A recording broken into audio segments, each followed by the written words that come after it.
Just over a century ago, an unknown killer began a reign of terror that would never be forgotten. He stalked his prey in the back streets of London's East End. He was cunning and merciless, and with each attack, his bloodlust grew more frenzied. Then, no sooner had he burnt his name deep into criminal history and our imagination, than he was gone, and only his phantom remained to terrify successive generations and leave us wondering who he really was. Behind him, he had left 5 broken bodies, women on the lowest rung of Victorian society, whose immortality has been guaranteed in death as it never could be in life. Mary Ann Nichols, Annie Chapman, Elizabeth Stride, Catherine Eddowes, and Mary Kelly, whose death brought Jack's brief reign of terror to an end. Since then, the search to discover his identity has continued through a century-old fog that threatened to engulf the truth forever. Then, in 1991, a remarkable document came to light which promised to turn the known facts about the Whitechapel murders of 1888 on their head. Good morning, ladies and gentlemen. I'm Robert Smith, Managing Director of Publishers Smith Griffin Limited. On my right is Shirley Harrison, who is the author of The Diary of Jack the Ripper. I think if the diary is true, then this solves a 105-year-old murder. This is the story of that document, a 63-page handwritten account which claimed to have been written by the one person who knew more about Jack the Ripper than anybody else. A journal written by the same man who so far had only been known to the world by his chilling pseudonym, Jack the Ripper.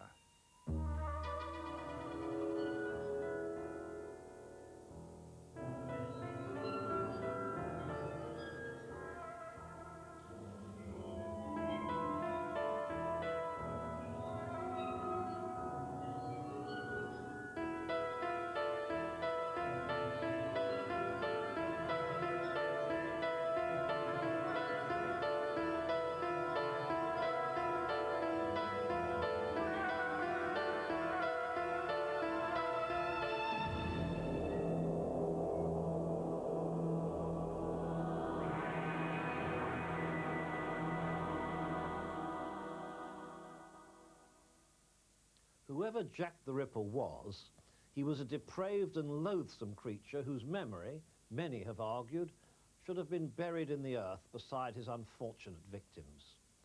And yet today he remains, as he has from the very beginning, one of the world's most notorious murderers.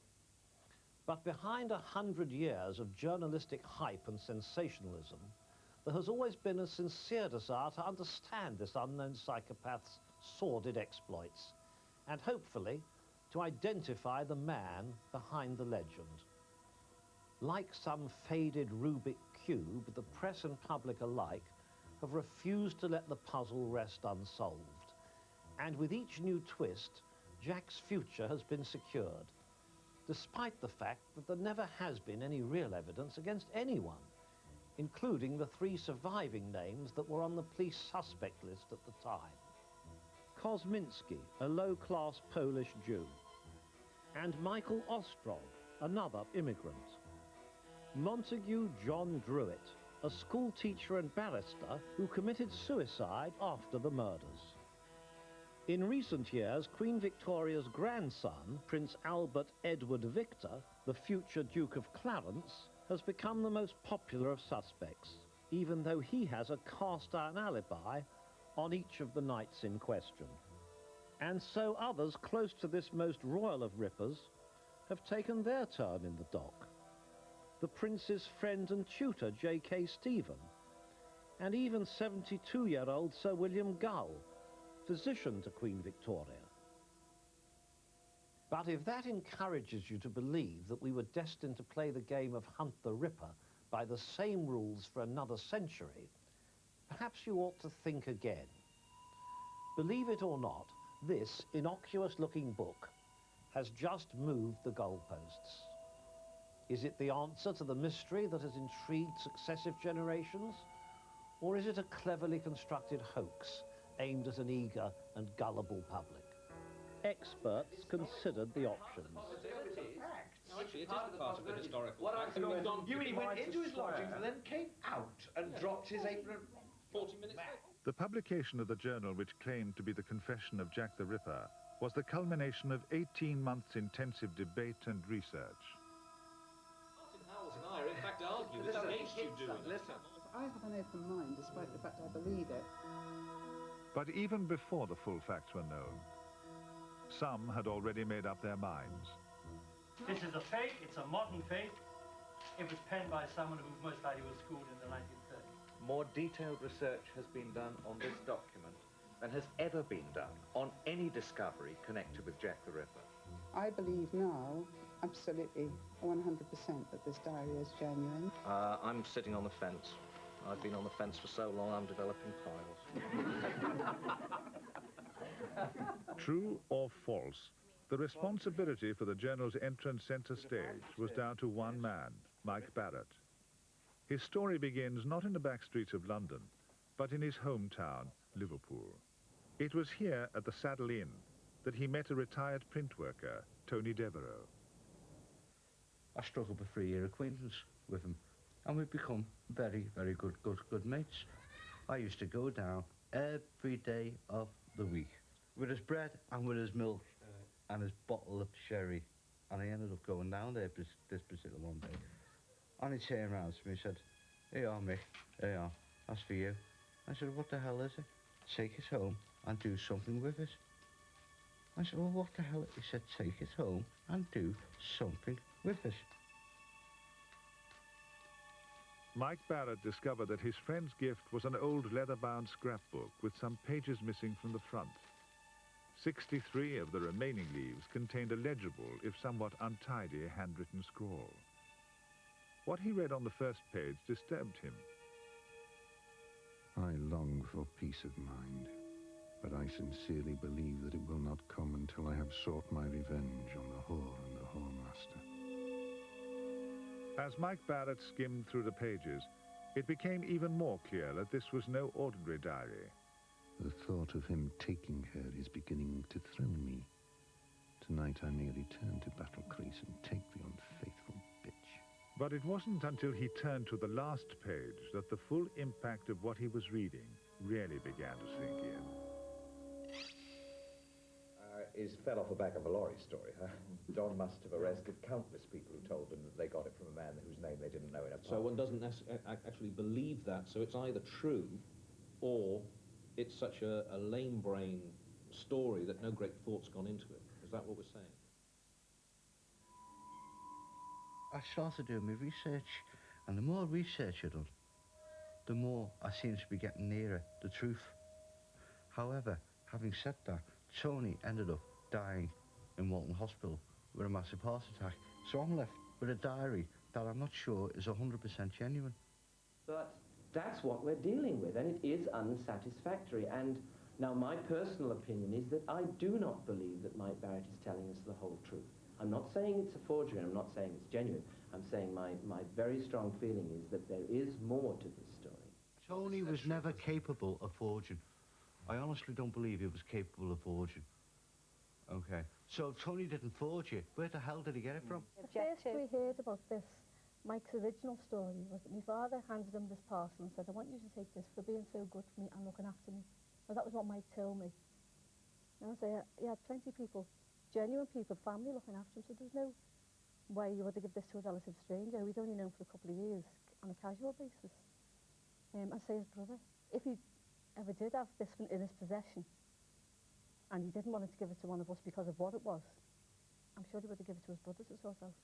I pressurised that man, and I asked him question after question after question, and Tony would never, ever give me an answer.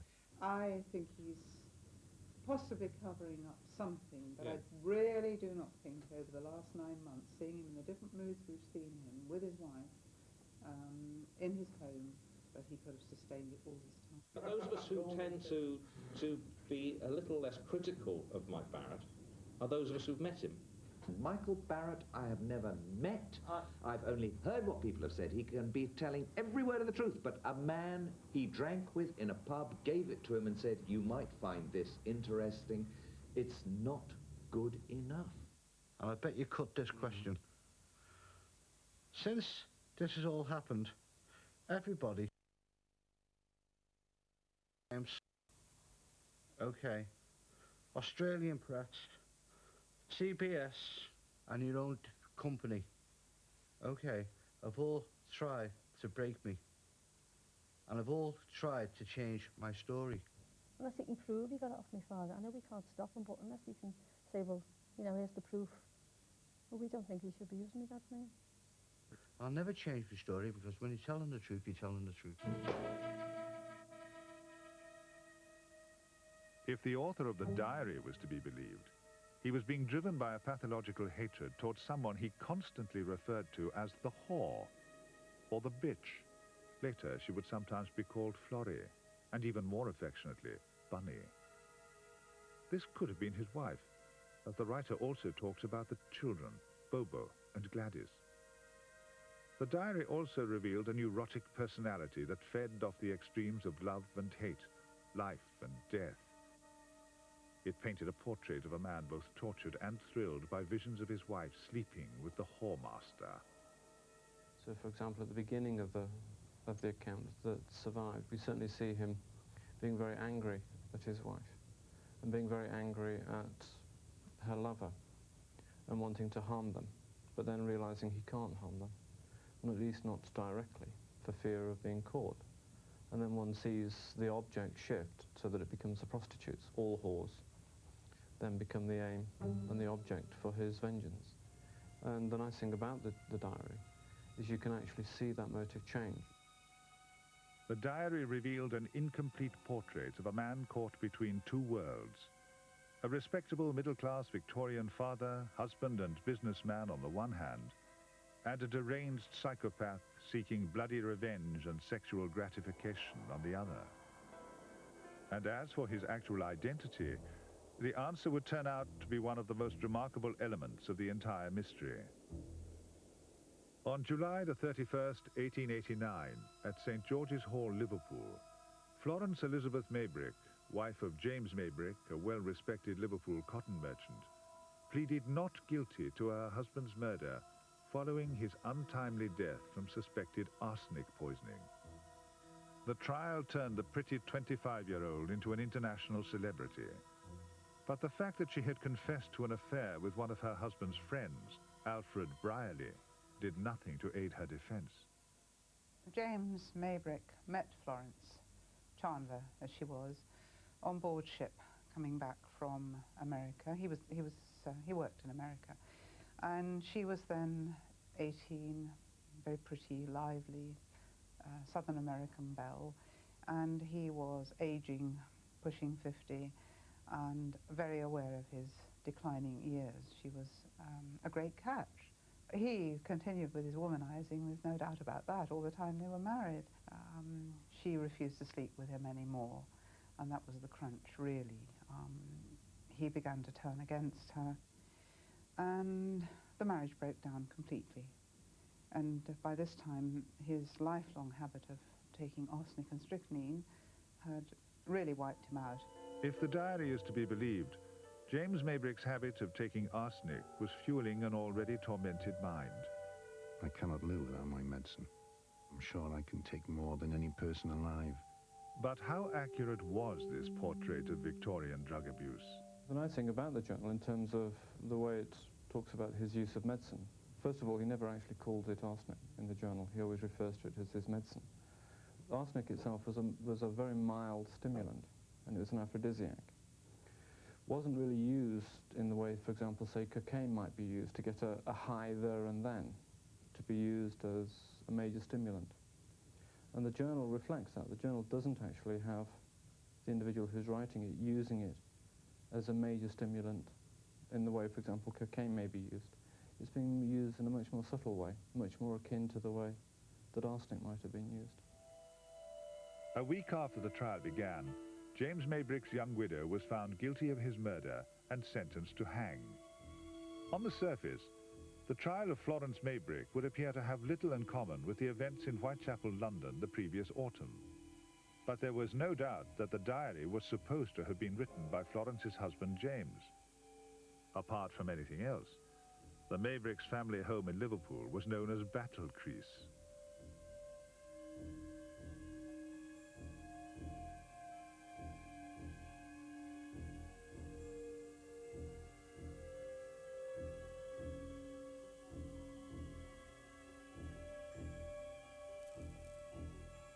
I believe the Maybricks moved in at the beginning of 1888, and I have the deeds of the house, but of course there's no reference made to them in the deeds because they rented the property, and then following her trial in 1889, the Maybricks moved out again. This, in fact, was his bedroom, I believe. His bed was over in the corner there, and off this room was his dressing room, and next door to that, his study. Well, the electrics have always been a bit of a problem since I moved in, and I decided to have a total rewire, and they fitted a new main to the flat in 1989, I think. And then over a 3-year period, I had storage radiators fitted, and I had a ring main installed in the flat. The floorboards in James Maybrick's study had been lifted for the first time in over a century, just prior to the diary coming to light.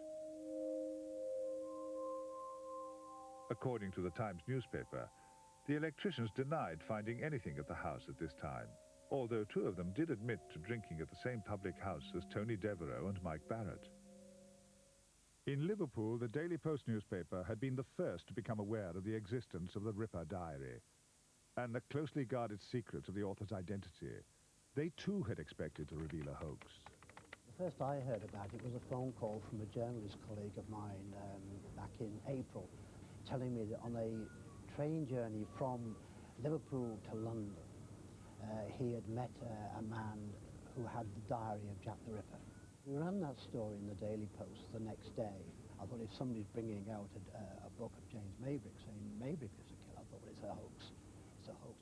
This piece of scientific apparatus was devised by us in the early stages to try and assess as we were going along what we thought was the likely truth, if you like, about the journal, about the whole affair, the Ripperometer. And as you can see now, it's pointing more towards the truth. I've really been outvoted by my 2 colleagues. I'm still rather sceptical. My gut instinct, perhaps it's feminine intuition or something, but my gut instinct tells me it's true. It is. We've got the man. It appeared to be a hoax. It's a pretty incredible tale, isn't it? I got the diary of a man I met in a pub. I mean, who would believe that on the surface? So it's been one-sided. Since the confidentiality agreement has come out, the other side of it is now beginning to be heard. I mean, I've had a chance for the Daily Post to read the diary, and I've actually seen it. It's a strange feeling to pick up this old battered ledger and say, well, I wonder if this is true. It's a strange feeling altogether. If it is a hoax, it's the most fantastic piece of work. It doesn't read like a diary at all. In fact, it isn't a diary. It's more like there's no dates to it, there's no names. It doesn't name James Maybrick, it doesn't name the Maybrick family by name at all in it. It drops clues. In fact, if you read it and you didn't know the Maybrick case, you wouldn't know that Maybrick is involved in it. It's a strange hoax if it is a hoax. We've got a mysterious document which turns up by somebody who takes it in a very amateurish way to the market.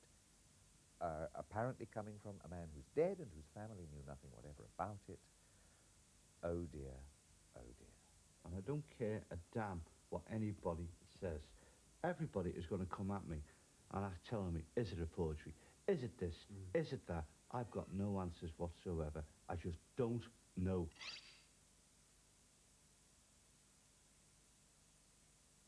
For some, the uncertain provenance of the journal was already enough to convince them that it had to be a fake. Others were less certain. Far from there being obvious errors in the text, there were many specific references that at least proved the author's attention to detail. For example, today it is accepted that Mary Ann Nichols was the first Ripper victim. At the time of the crimes, however, 2 earlier murders had also been attributed to the same hand. Both Emma Smith and Martha Tabram were popularly believed to have been victims of Jack the Ripper. It wasn't until much later that it became clear that these murders were totally unrelated incidents. This fact alone showed that the journal was either a relatively modern fake or a much older document written by someone whose insight into the crimes went far beyond a superficial general knowledge. Was it even possible that a would-be forger could find a subject who would fulfill all the requirements of a plausible suspect? Could James Maybrick, a successful Liverpool cotton merchant, whose life and death was well documented, step into Jack the Ripper's shoes so easily?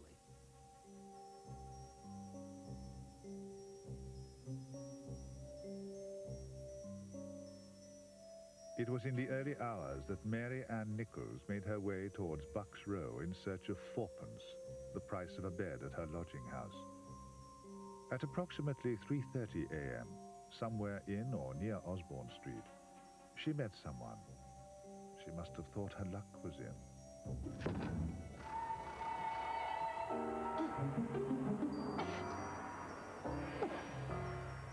There was a flash of steel, and 2 deep slashes severed her windpipe. Her attacker then turned his attention to her abdomen. Lifting her skirts, he stabbed her vagina and tore at her stomach with a deep, jagged thrust which reached far enough up to cause her bowels to protrude through the wound.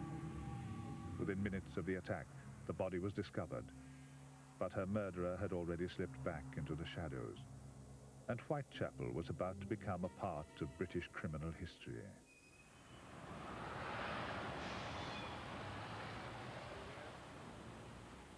Whitechapel, Liverpool, was and still is one of the city's main shopping streets. To the author of the diary, however, it represents something else. Foolish bitch. I know for certain she's arranged a rendezvous with him in Whitechapel. So be it. My mind is firmly made. London it shall be, and why not? Is it not an ideal location? Whitechapel, Liverpool, Whitechapel, London. Ha ha. No one could possibly place it together. But the choice of murder sites did not rest solely on the author's desire to play games, as Shirley Harrison discovered. We knew that his mistress came from, one of his mistresses, he probably had more than one, but in the early years that his mistress came from London. And we tracked her down and we found her, and we traced her story back, and we found that she came to London from Sunderland, and she lived in Whitechapel. And we found James living there too in the early years. I think that was the time when I suddenly thought, gosh, this, we really are actually onto something here. This is getting quite exciting.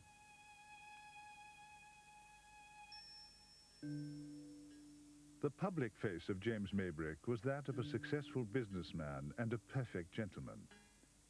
A business colleague spoke of him as one of the straightest and most upright men in a business transaction I have ever known. Another described him as the perfect host. Another remembers him being particularly kind and protective towards his children. But the truth that lay behind the heavy drape of Victorian double standards told a very different story.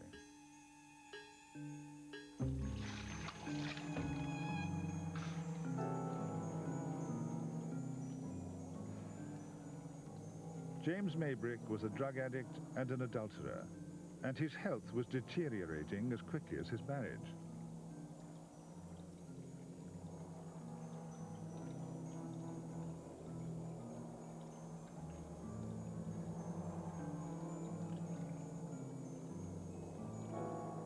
The commonly held belief, however, was that Florence had first met her future lover, Alfred Brierly, in December 1888, too late to provide the suggested motive for murder. In fact, they met in 87, a whole year before it's generally supposed they met. So by the time the diary begins, which we've worked out to be probably March 88, they were already great friends. Yet again, the diary had shown itself to be historically accurate, and the possibility remained that we were stepping inside the dark and distorted mind of the real Jack the Ripper for the first time. I will not allow too much time to pass before my next. Indeed, I need need to repeat my pleasure as soon as possible.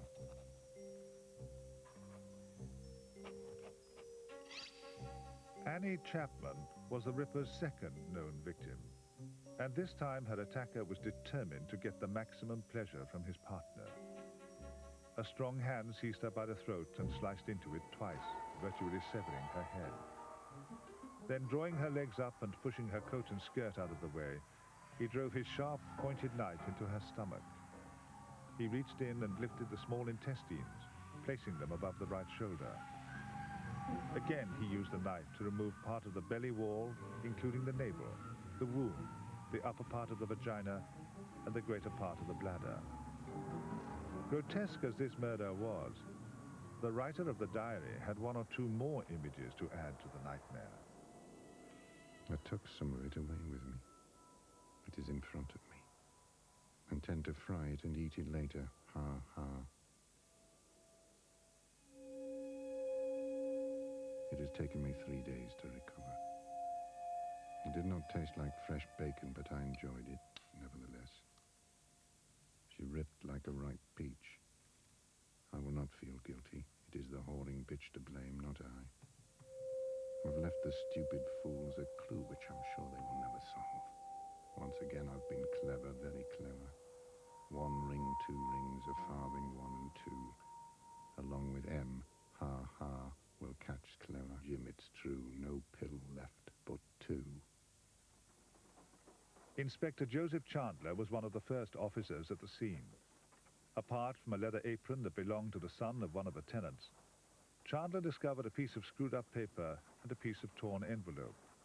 The paper contained 2 pills, and on the envelope, written in a man's hand, the letter M. At 6:30, the body was removed. It was now that he noticed the contents of the deceased's pockets, which were lying in an apparently neat pile. Popular accounts exaggerated the find as a pile of rings and coins. And although 2 brass rings had been wrenched from her fingers, the rest of her meager possessions amounted to no more than 2 combs, a piece of coarse muslin, and, almost certainly, 2 farthings. 1 ring, 2 rings, a farthing, 1 and 2. An interesting factor about his relationship, for example, with his wife. He tells us when he's thinking of the children that he's going to force out all thoughts of the children and just think about his wife when he's actually going to do the killings. So naturally one would expect that the victims, the more akin to his wife, the more they look like his wife, the more they resemble her, the more they would be a suitable victim. And yet here he is in one of the killings where he tears the rings off the fingers because they remind him of his wife. Part of him that feels sexually aroused by his wife is in love with his wife, and yet part of him hates. And if the victim is too close to his wife, there's too much a reminder of that, then his feelings become confused. What he's really looking for is an object that he can just vent pure anger. Whoever Jack was, he was beginning to take more and more risks with each new exploit. The ferocity of his latest attack had increased dramatically, and its very audacity gave notice of a killer with an ever greater craving for blood. The Journal, too, would have us believe that James Maybrick was on an emotional roller coaster ride to hell, and each page was bearing testimony to a tortured mind running out of control. Others were not so sure. Well, we know what he took from Annie Chapman. The Ripper took from Annie Chapman her uterus and her bladder. I consulted butchers and a chef, and they all confirmed that it would be physically impossible to eat a uterus by simply frying it. Cannibalism is one of the commonest aspects of sex crime. Happens again and again. I would say that one of the most interesting modern parallels with Jack the Ripper is Chikatilo, apart from Gaskins, who again is tremendously similar. And there again, you have this cannibalism, slicing off pieces of flesh and chewing them, and chewing the uterus. In favor of the manuscript, I pointed out that it does not make an issue of the coins and rings at Chapman's feet. I should have expected somebody forging a diary to have made a point of these, and he didn't. So far, the diary had failed to make any obvious mistakes. And the M left on the torn envelope at Hanbury Street would prove to be just one of a series of remarkable coincidences.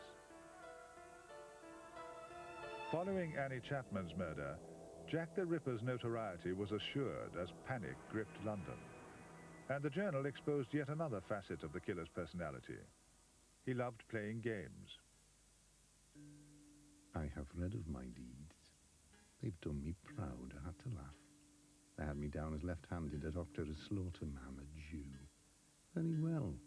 If they are to insist that I'm a Jew, then a Jew I shall be. I could not stop laughing when I read Punch. There for all to see was the first 3 letters of my surname. They're blind, as they say. It amuses me, so I shall write them a clue. A few days after the cartoon had appeared in Punch, the Central News Agency received a letter which began, "Dear boss, I keep on hearing the police have caught me, but they won't fix me just yet." And it was signed Jack the Ripper. At last, a concerned public had a chilling but compelling hook on which to hang their anxiety. But had it in fact been written by the murderer? The diary was in no doubt. Before I am finished, all England will know the name I have given myself. But had the author of the diary finally made a mistake? In 1910, Sir Robert Anderson, the head of the CID at the time, had gone on record saying, "I will only add here that the Jack the Ripper letter which is preserved in the Police Museum in Scotland Yard is the creation of an enterprising journalist." It was a view echoed by other eminent police officers of the day, and now many researchers have accepted that the so-called Dear Boss letter was probably a hoax. The question was, if the diary was a hoax, why would it deliberately contradict current popular opinion? We are getting to something that's very important, which is, I want to know, who wrote the Dear Boss letter? Well, yes, let's be clear about this. The debate centered on the fact that Anderson never specifically referred to the Dear Boss letter by name, but to the Jack the Ripper letter preserved at Scotland Yard. Another letter, known as the Lusk letter, had been sent to the chairman of the Whitechapel Vigilance Committee, together with half a human kidney, 2 weeks after the publication of Dear Boss. And there was some evidence to suggest that this particularly sordid communication could have been the work of the journalist in question. The problem was, the Lusk letter had been in the possession of the city police, and therefore could not have been the one Anderson had been referring to. At least, that was the current position, until our researcher found a report sent by an Inspector James McWilliam to the Home Office on October 29, 1888. In this confidential document, the inspector states that the Lusk letter had been forwarded to Scotland Yard. What we have here, at least, is an objection, which when we actually get to look at it a little bit more closely, what we see is that the journal has not made an error. No, I challenge the fact. Regardless of Anderson's statement, made 22 years after the events, police at the time had every reason to take this first Dear Boss letter very seriously indeed. It had informed the authorities that there would be another killing very soon, and that the killer would remove his victim's ears. 3 days later, he struck again. In 1888, number 40 Berners Street was known as the International Workers' Educational Club. On September the 30th, the events which began outside this club would give future investigators more to ponder over than any other occasion. At approximately 1:45 in the morning, Elizabeth Stride was seen being forcibly pulled into the street by a man. She resisted. The man then pushed her into the yard and yelled out "Lipski" to a witness who crossed the road and hurried past. The witness also testified that at the same time as Stride was being attacked, a second man had come out of the public house opposite. 15 minutes later, Louis Diemschutz, a patron of the club, turned his pony and cart into the yard. The animal shied to the left as if trying to avoid something. Elizabeth Stride's body lay on the ground. But this time, there were no mutilations other than a deep gash across her throat, which had severed her windpipe. Was Stride's death the result of an argument with her abusive companion earlier, or was the second man her murderer? Was her death a totally independent incident, or another Jack the Ripper murder? Of course, the writer of the diary knew exactly what had happened that night. I cannot believe I have not been caught. I would dearly have loved to have cut the head off the damned horse and stuff it as far as it would go down the horse's throat. I had no time to rip the bitch wide. I cursed my bad luck.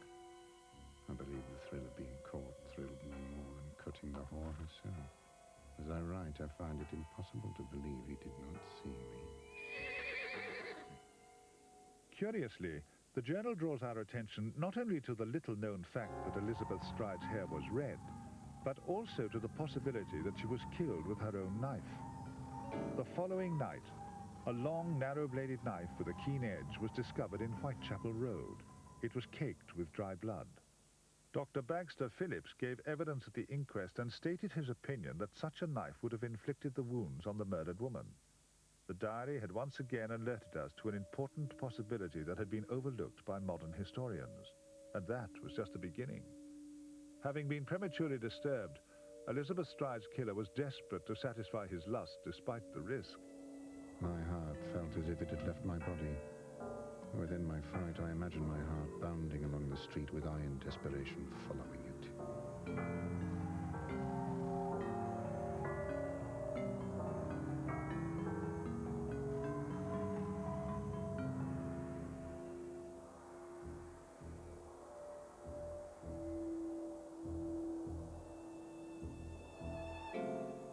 My satisfaction was far from complete. Within a quarter of an hour, I found another dirty bitch willing to sell her wares. An hour after Elizabeth Stride had been murdered, PC 881 Edward Watkins of the City Police passed through Mitre Square.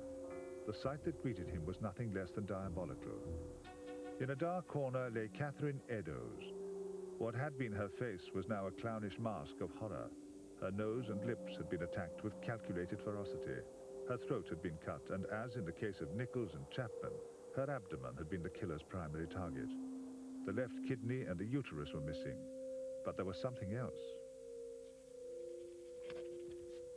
The thrill she gave me was unlike the others. I cut deep, deep, deep. Her nose annoyed me, so I cut it off. Had a go at her eyes, left my mark.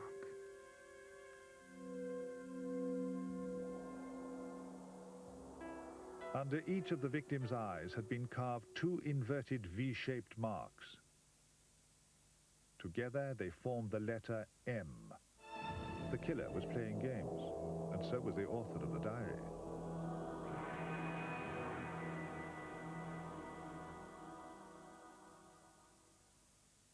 At the mortuary, the police took an inventory of Catherine Eddowes' meager possessions, which included a red leather cigarette case. No one had ever seen any significance in this article, the only item of any real value among a pathetic collection of odds and ends. No one, that is, except one man. He believes I will trip over, but I have no fear. I cannot redeem it here. Of this certain fact, I could send him post-haste if he requests that be the case.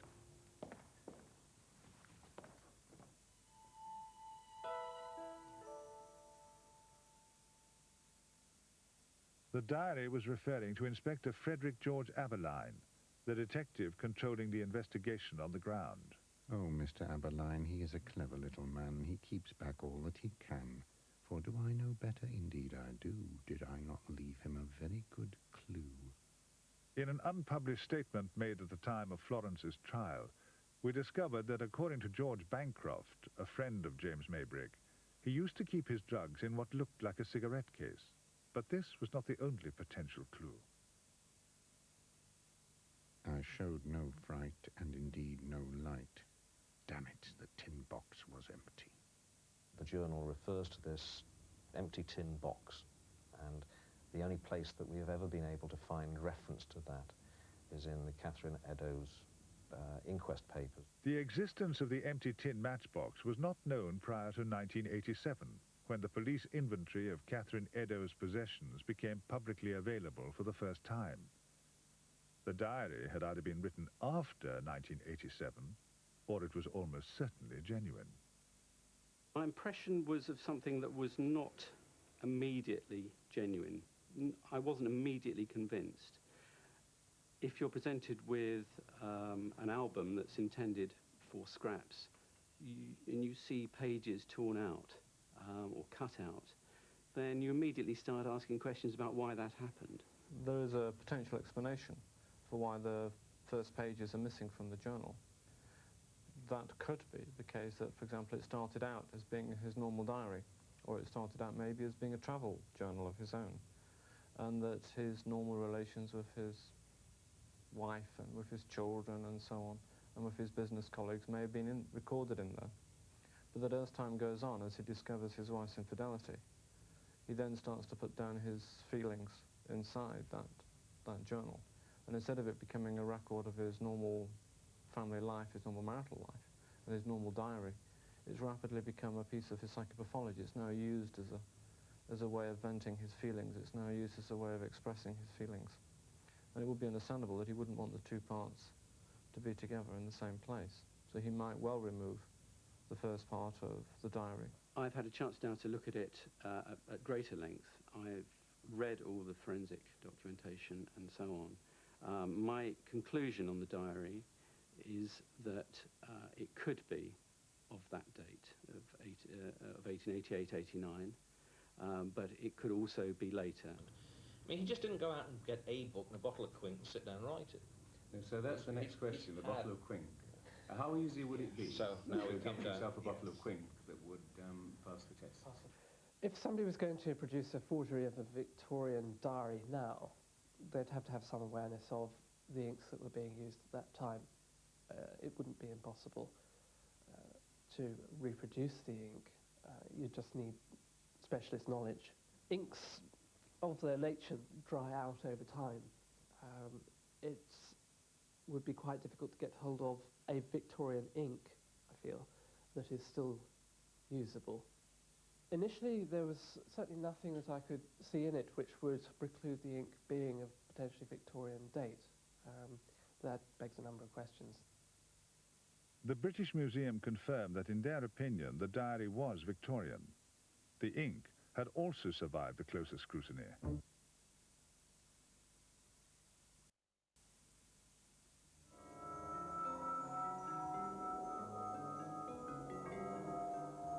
The hunt was on, and this time Jack the Ripper had disturbed 2 hornets' nests. Elizabeth Stride had been killed in Metropolitan Police territory, and now the city police had discovered the body of Catherine Eddowes on their patch. All hell was about to break loose, and Jack needed to reach safety as soon as possible.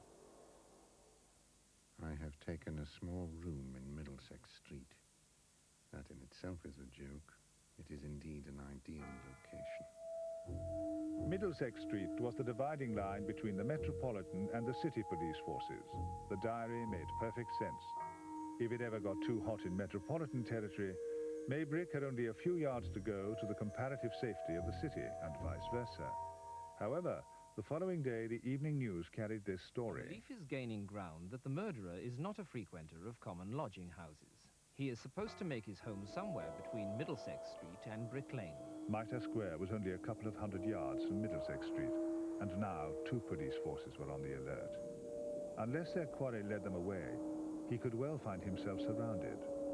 It was now that Jack the Ripper crossed to the north into Goulston Street.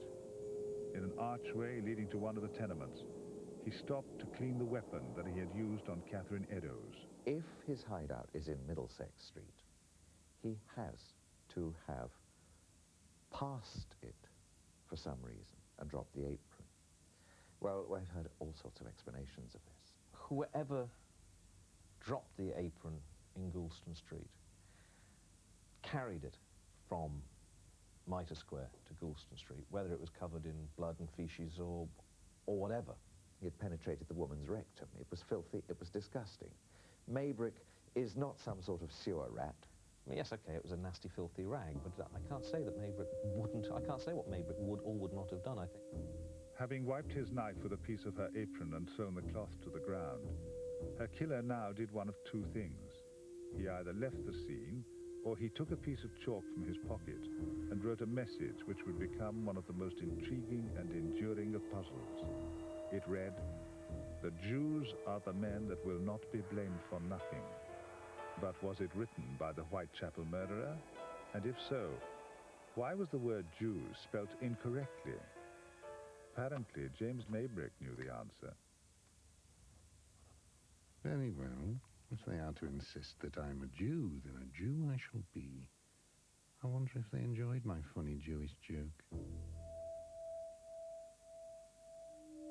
There can be no doubt that the writer of the diary was taking credit for the graffiti, and yet, in the diary, he had spelt the plural of Jew correctly throughout.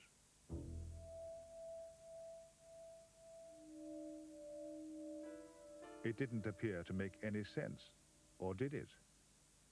In a Scotland Yard report filed by Inspector Henry Moore in 1896, he had quoted the Goulston Street graffiti as having been undoubtedly written by the murderer. He continued by saying that the word Jews was spelt precisely as it had been originally. The solution, as far as the journal was concerned, had literally been staring us in the face the whole time. Did the word spell Jews or James?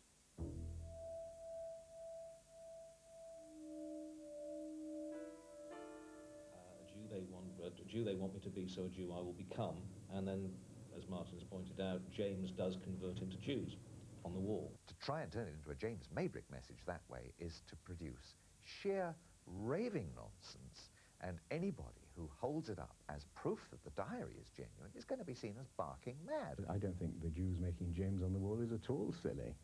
On the contrary, you know, I think it's just one more little piece of evidence. A day after the murder of Elizabeth Stride and Catherine Eddowes, another little piece of evidence, written in the same hand as Dear Boss, was received by the Central News Agency. I was not codding, dear old boss, when I gave you the tip. You'll hear about Saucy Jackie's work tomorrow. Double event this time. Number one squealed a bit, couldn't finish straight off. Had not time to get ears off for police. Thanks for keeping last letter back till I got to work again. Jack the Ripper.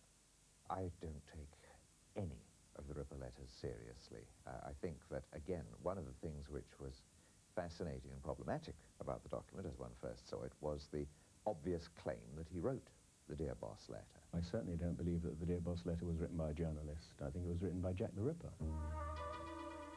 Confirmation that the ears had not been cut off as promised in the earlier letter was just one detail that encouraged the police to believe that Dear Boss had been written by the murderer, so much so that facsimiles were circulated throughout the city. Research has also revealed that the postcard had been sent from the same district where the bloody knife that could have killed Stride was found, and at the same time. Further evidence was also coming to light as close examination of the diary uncovered links to other obscure references. They revealed an emerging pattern of clues. According to Assistant Commissioner Sir Melville Macnaughton, one of the first poems he had seen on joining Scotland Yard in 1889 read, I'm not a butcher, I'm not a yid, nor yet a foreign skipper, but I'm your own light-hearted friend, yours truly, Jack the Ripper. According to a 1937 source, this poem had been received 2 weeks before the Dear Boss letter. In the diary, James Maybrick thinks of his brother. Michael would be proud of my funny little rhyme. Recent research has also come across a hitherto unpublished letter sent to the Central News Agency on October the 5th. At this time in the diary, our author writes, I shall send Central another. I would say that if this is a forgery, then the number of coincidences are so tremendous that the man has really had incredible luck. No, I don't think that in any sense James Maybrick is the easiest of people to use. I think he's a very risky person. The way in which the forger has had enormously good luck is that Maybrick was a hypochondriac. He went to his doctor or chemist, about 70 times a year, didn't he? And this is recorded. Those visits went down in their logs and in their prescriptions books. And by incredible good fortune, not one of those 70 times conflicts with the times when the diary says Maybrick was in London. I don't think that anybody could really have had that much luck.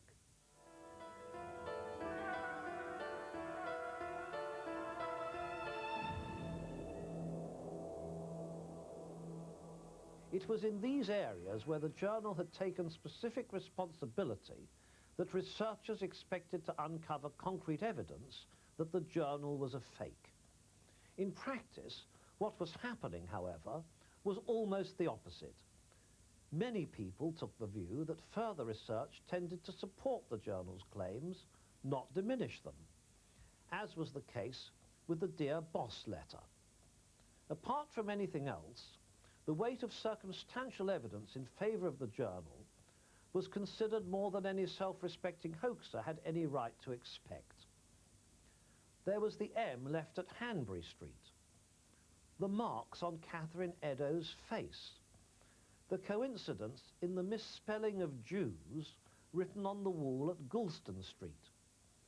There was James Maybrick's connection with the East End, his known addiction to dangerous drugs, and his habit of frequenting brothels.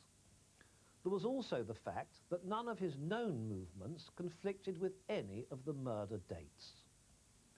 One thing was clear. The feeling that it was all just too good to be true seemed insufficient justification for dismissing the journal as a hoax. The Hitler Diaries has done probably a lot of damage. People are very frightened because they're now seeing that the possibility of their reputations being damaged.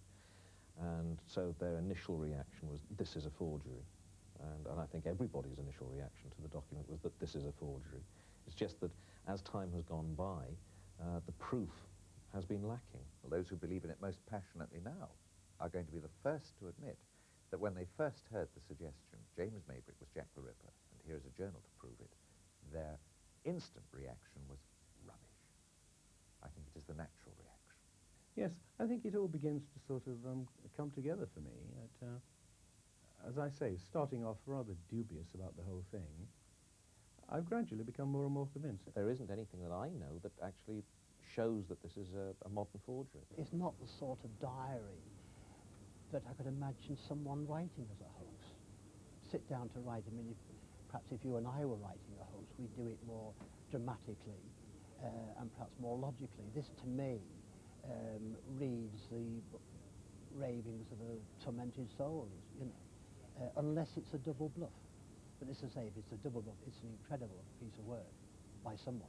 The debate surrounding the Dear Boss letter had raised more questions than answers. Not least was, why would a forger take responsibility for writing a letter which may have been written by someone other than Jack the Ripper? Furthermore, having so decided, why did he make no attempt to copy the handwriting? The Dear Boss letter, first of all, I couldn't see the original. In the public record house, it looks like an original, but it's not. And the evidence is that we have the two parts of a postcard on the same side. So no pressure at all. The handwriting is like a copybook almost. It is a facade writing. It's not spontaneous. It's more like a painting or like a plans that someone draws. It's not writing. It's not a real writing. It is very, very hard to compare it to any other kind of handwriting. Anna Corrin is one of the world's leading handwriting experts, and it made sense that anyone writing to the police would disguise their hand. But what about the diary? Could someone have emulated the characteristics of a complex and disturbed personality? No, no way. It must be someone who is disturbed. It couldn't be someone who can pretend all these handwriting characteristics and adopt them without having it in his character. My first impression was that the writer of this journey was totally disturbed, very weird, with a strong schizophrenic tendency. This is the most famous or known schizophrenic woman. She had 97 characters in one body, and we could see a few of them, and you can see the changes in her handwriting. So the more schizophrenic you are, the more different handwritings you have. I found some hypochondrial tendency. The handwriting looked like under drugs and disturbed. The long T-bars and the way of how he connects the letters shows that this is a person who likes to play games, maybe chess, maybe other games. Here we can see it looks like a knife in the lower zone, and this looks like a very, very phallic symbol, right? So, and it's not the same. It's never the same. Everyone is a different one. Everyone.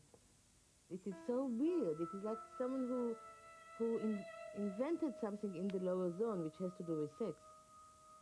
With all my experience for many, many years as professional, I couldn't forge it. No way I could.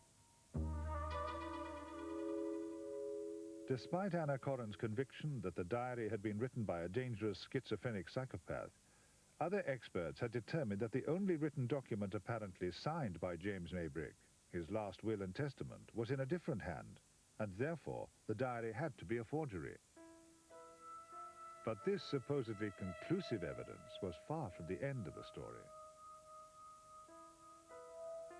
Well, the handwriting hasn't bothered me. I have to say it is obviously the most difficult part, because for most people the fact that the diary itself is in a handwriting that doesn't appear to be matched by anyone else at all. I mean, it's not the same as the Dear Boss letters, it's not the same as the will, which is allegedly by James Maybrick. It is a problem. This is a forgery.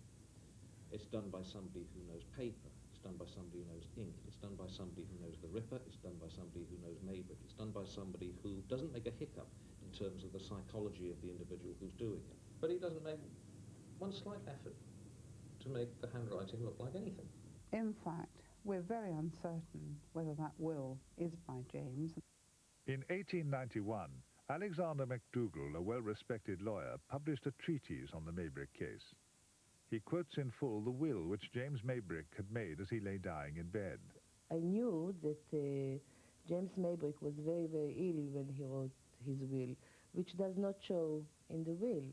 MacDougall describes the will he saw as being written in a large and shaky hand, unlike the document now accepted as being the original. James's brothers took up to him on the night before he died papers that were said by the servants to have been a will, and he was heard to shout, "Let me die in peace," and it was obviously being pressured to do something he didn't want to do.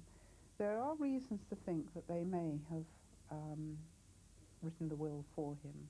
There are also several minor differences between the existing will and the one quoted by MacDougall.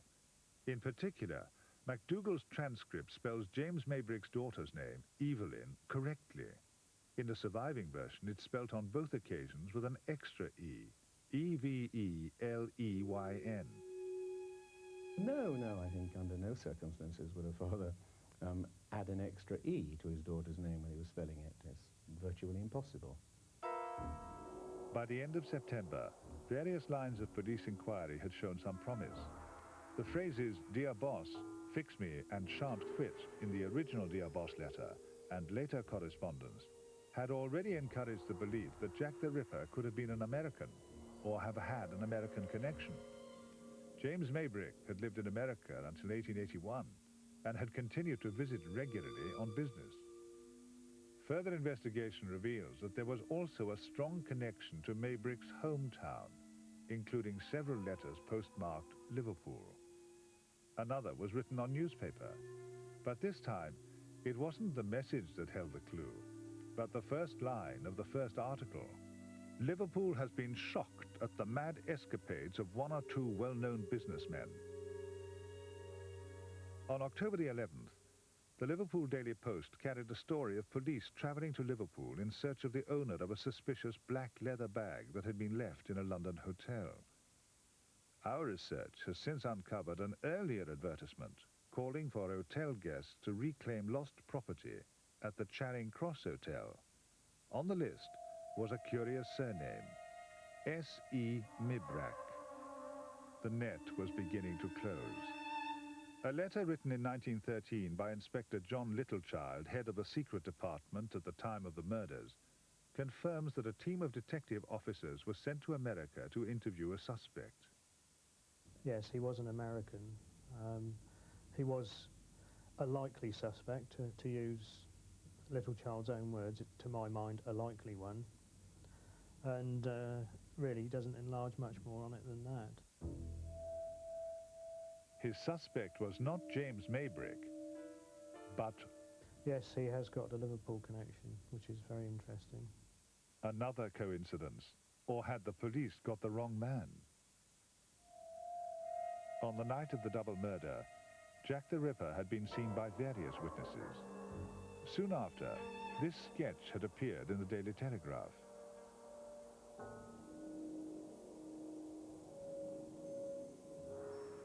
Seen alongside two photographs of James Maybrick, the likeness is startling, from the shape of the face and the hairline to the nose, eyes and eyebrows. On the same day as the sketch appeared, this letter was sent to an unnamed witness. You thought yourself very clever when you informed the police. Now I know you know me. I mean to finish you and send your ears to your wife if you show this to the police or help them. You see, I know your address.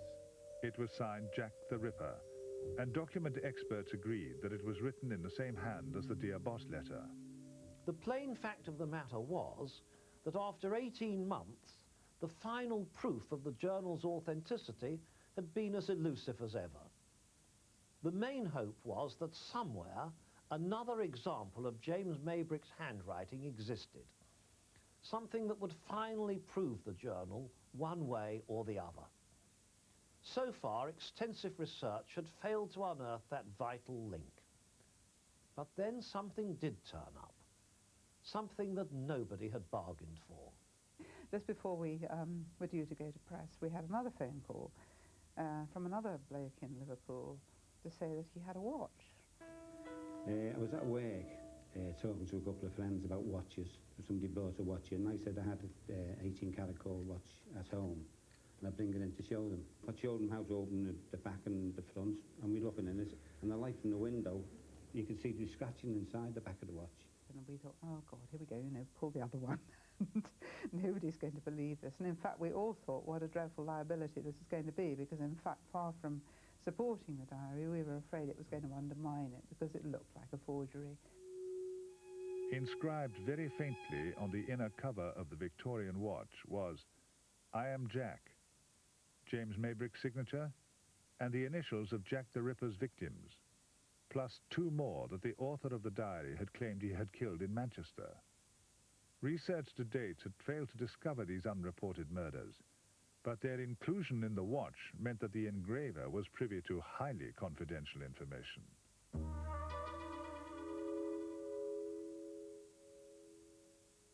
I did like Don Rumbolow's remark, this gets more and more like the William Henry Ireland forgeries all the time. First the document, now the artifacts are starting to turn up.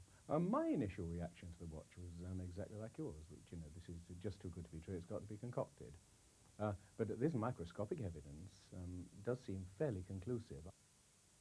At Manchester University's Institute of Science and Technology, one of the country's leading metal experts, Dr. Stephen Turgoose, examined the scratches under an electron microscope. He found nothing to indicate that they had been done recently, and, importantly, several minute particles of brass left by whatever instrument had made the engravings had, unlike the gold, corroded enough to suggest that they had been embedded in the surface many years earlier.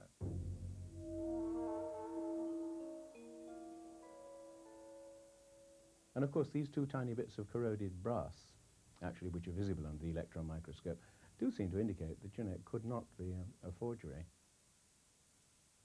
Incredibly, however, it didn't end there. On James Maybrick's family crest, inscribed in Latin, was his personal motto. It reads, "Tempus omnia revelat," time reveals all. Whether the Sunday Times had revealed all was still debatable. Among other things, together with document examiner Kenneth Rendell, they had accepted the Oxford English Dictionary's reference that the term one-off, used in the diary, had only come into common usage in 1934. Had they found a fatal mistake? You have the vernacular use of expressions long, long before they get into the dictionaries, and certainly the use of one-off, which was one that caused trouble at the beginning, we've now found turning up in builders' records and in engineering records in the 1860s and earlier. They're not This time, the diary had not only proved to be historically accurate, but it had exposed the shortcomings of existing reference material. Nevertheless, opposition to it was still mounting. Forensic scientist Rod McNeil, having conducted an iron migration test on the ink and paper, was adamant the diary had been written in 1921, give or take a dozen years either way. Later, however, he conceded that long-term environmental conditions could make the document even older. I was in Melbourne when somebody said to me, "Oh, it's all been proved to be a fake." And I said, "Oh, my God, no." Then they produced me the press cutting in which he said it was a fake written around about 1921, give or take 12 years. I said, "Oh, thank God for that. That means it's definitely genuine." There is no way that this journal could have been produced between 1909 and 1933, as he claims. The whole description of the murders is not one that anybody would have been capable of putting together at that time. Without realizing it, Dr. Turgoose, McNeil and the Oxford English Dictionary had put the cat back among the pigeons. If it's a forgery, I think it was done in 1987 or 1988. Or earlier. No, I don't think it was done any earlier. I think it would be difficult to exclude the possibility for certain that this was the workings of someone's fantasy at the time of the Ripper killings. But I would find it difficult to believe that. I think there are certain items of information that are contained within the diary that wouldn't have been available at that stage, wouldn't have been known at that stage. Similarly, the psychological processes that the killer was going through as reflected in the diary would have been difficult to have consciously forged at that stage. There were no Ripper murders in October. Once more, the diary supplies the reason. I have been unwell. The whole of my body is pained. By November, the Ripper was ready to begin again. According to the diary, James Maybrick's room in Middlesex Street had outlived its usefulness, and staying at his brother Michael's London address presented its own problems. If it were not for Michael insisting we take dinner, I would have tried my hand that very night. I curse my stupidity. I was forced to stop myself from indulging in my pleasure by taking the largest dose I have ever done. The pain that night is burned into my mind. I vaguely recall putting a handkerchief in my mouth to stop my cries. I believe I vomited several times. Pain was intolerable. I'm convinced God placed me here to kill all whores. For he must have done so. Am I still not here? Nothing will stop me now. On the morning of November the 9th, Thomas Bowyer left his employer's shop on the corner of Dorset Street to collect some rent from the tenant at number 13 Miller's Court around the corner. Getting no reply, he went round to a side window where an old rag had been stuffed into a broken pane. Pushing it aside, he looked in. What he saw would stay with him to his dying day. What had been Mary Kelly was lying on the bed. The surface of the abdomen and thighs was removed, and the abdominal cavity emptied of its viscera. The breasts were cut off, the arms mutilated by several jagged wounds, and the face hacked beyond all recognition. The tissues of the neck were severed all around down to the bone. The face was gashed in all directions. The nose, cheeks, eyebrows, and ears being partly removed. The heart had also been removed and placed with other flesh on the bedside. Now the diary was prompting us to look for yet another indication of the killer's identity. I left it there for the fools, but they will never find it. I was too clever. Left it in front for all eyes to see. Behind the victim's bed, not just an M this time, but FM, for Florence Maybrick. An initial here and an initial there will tell of the whoring mother. He starts to think that the only way he can get any possible release at all from the mental anguish he's going through is by venting his anger, by actually destroying something, i.e. in this case the prostitutes, that he's now displaced his anger onto, because he can't destroy his wife or his wife's lover, because he'll be caught. And then as he does start to kill, one starts to see the thrill component coming through. He's actually starting to be thrilled by it. His two worlds had finally collided, and it signaled the beginning of the end.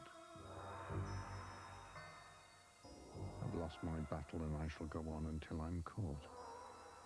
Perhaps I should top myself and save the hangman a job. At this moment I have no feeling in my body, none at all. Will peace of mind ever come? The pain is unbearable. Bunny knows all. On May the 8th, Florence wrote to her lover. Towards the end, she writes, "The tale he told me was pure fabrication and only intended to frighten the truth out of me." Had James told her the truth? Had he taken his final revenge? At the end of the day, Florence's fate was to be greatly influenced by one man, Judge James Fitzjames Stephen. On the first day of his summing up, Judge Stephen had been in full command of the arguments, both for and against the prisoner. And by the time the court adjourned, he had painted a picture favourable to the accused. Later that night, however, he was found pacing his rooms, repeating, "That woman is guilty. That woman is guilty." The following day, his summing up developed into a direct attack on Florence Maybrick. Something had turned the learned judge against her. Was it possible that the true nature of James Maybrick's life and death had been made known to the man who now held Florence's destiny in his hands? This is, of course, pure speculation, except for yet another remarkable coincidence. J.K. Stephen was the friend and confidant of Prince Albert Edward Victor, the future Duke of Clarence, whose doctor was Sir William Gull. Three men who have all become Ripper suspects. J.K. Stephen also knew Montague John Druitt, yet another. Perhaps with hindsight, the suspicion against these men should never have pointed at what they might have done, but at what or who they had known. For the simple fact of the matter is this: J.K. Stephen was none other than Judge Stephen's son, the man who had so unjustly turned against Florence Maybrick. Was it his son's knowledge of who Jack the Ripper was that has caused the finger of suspicion at one time or another to point at those associated with him? Did Jack the Ripper's trail lead to J.K. Stephen's father, Judge Stephen, and ultimately to the real Jack the Ripper, James Maybrick? It took the jury just 38 minutes to reach their verdict, and Florence Maybrick was duly sentenced to hang. Before leaving the courtroom for the last time, she bowed to his lordship and said, "My lord, everything has been against me.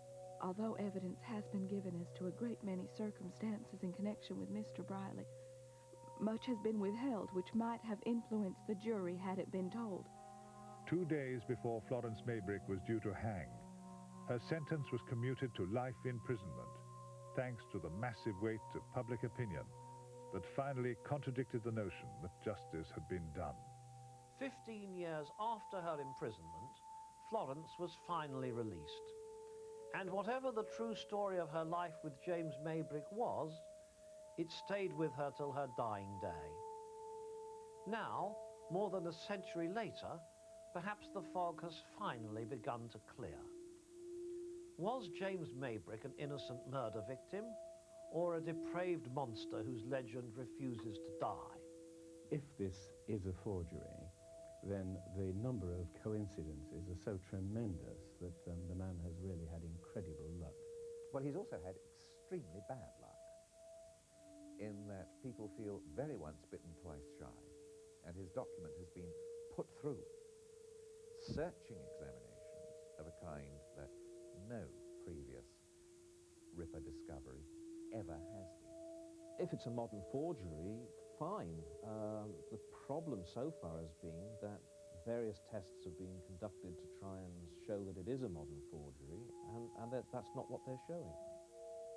Many historians are confident that this is either a brilliant hoax written sometime after 1987 or genuine. They think any other explanation is impossible. On the other hand, forensic science would appear to indicate that it was written much earlier. Any other conclusion is also impossible. Perhaps another celebrated Victorian, Sir Arthur Conan Doyle, was right. When you have eliminated the impossible, whatever remains, however improbable, must be the truth. I pray whoever shall read this will find it in their heart to forgive me. Remind all, whoever you may be, that I was once a gentleman.